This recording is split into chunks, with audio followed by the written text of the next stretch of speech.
I had a really good question from a client the other day. In fact, it was such a good question that I wanted to make a video about it.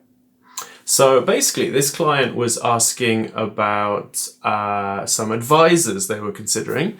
And those advisors would basically help the client invest in low-cost index funds, which is an excellent idea, really good choice. But they would charge a 1% fee on the value of the portfolio for managing it, basically. And the client was like, well, that seems reasonable. It's quite a small fee, only 1%. And I was like, whoa, wait a minute, because 1% is not a small fee.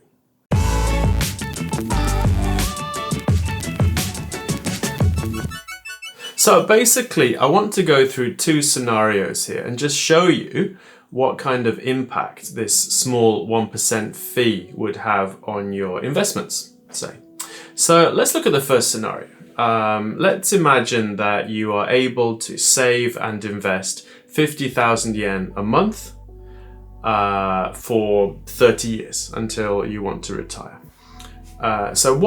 And let's say that you got a return of maybe 8%, which is a reasonable historical return for the world stock market. If you're investing in America, the historical return is slightly higher, but I think 8% is not completely out of order over the long term. Obviously in the short term, it's going to be volatile and go up and down, but over the long term, hopefully we'll get some kind of reasonable return like that. If you don't pay the extra 1%, after 30 years, you'd end up with around 70 million yen. This is on an investment of 18 million yen. So most of it's coming from the growth of the investments and also from the long time that the investments have to compound and grow over time.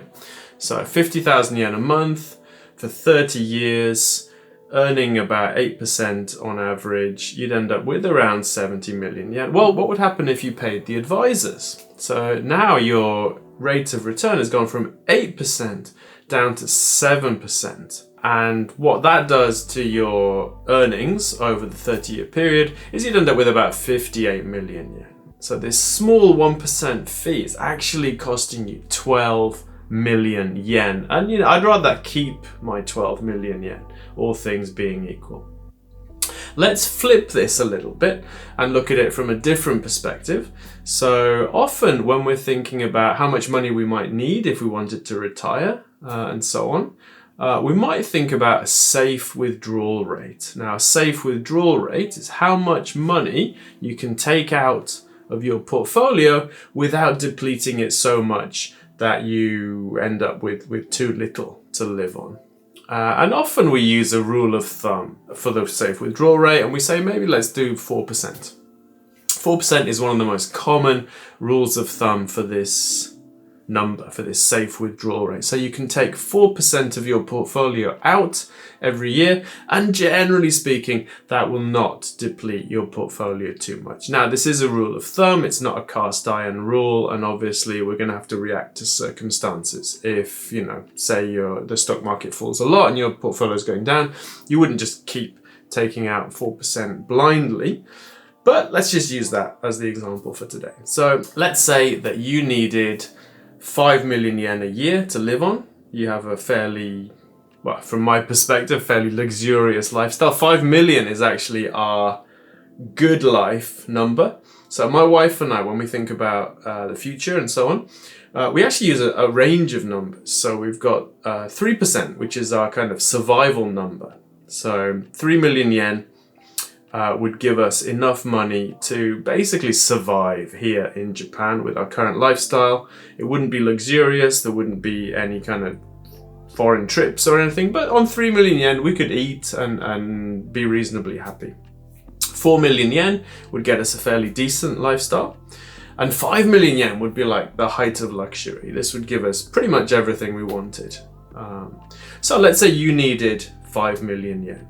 Now, how much money, how much in investments would you need to take out 5 million yen every year based on the 4% rule? Well, you would need 125 million yen. Now, let's say that you went with this advisor and now they're taking 1% in fees, so that your safe withdrawal rate is no longer 4%, it's actually 3% now, because you're losing that 1% to the advisor. Well, now you need about 166 million yen. And that's a difference of 41 million yen. So imagine how much longer it's going to take you to save up that, or save up and invest that 41 million yen in order to keep paying your advisors that small, insignificant 1%. So fees are enormously important. And fees are actually one of the few things we can control. So always look at the fees, always be aware of how much you're paying in fees, and always compare different products. So the fees on mutual funds in Japan, on passive broad-based index mutual funds, like the Emax's Slim All Country Fund, which is a whole world stock market, are generally around 0.1%. So if you're looking at a fund and it's considerably more expensive than that, then really do consider the impact the fees are going to have on your investments, on your portfolio, and on your retirement. So I hope you found this useful. I hope you found it educational. I hope you will take this warning and be careful with fees in the future. If you like the content, please do subscribe. It really helps us, and I'll see you in the next video.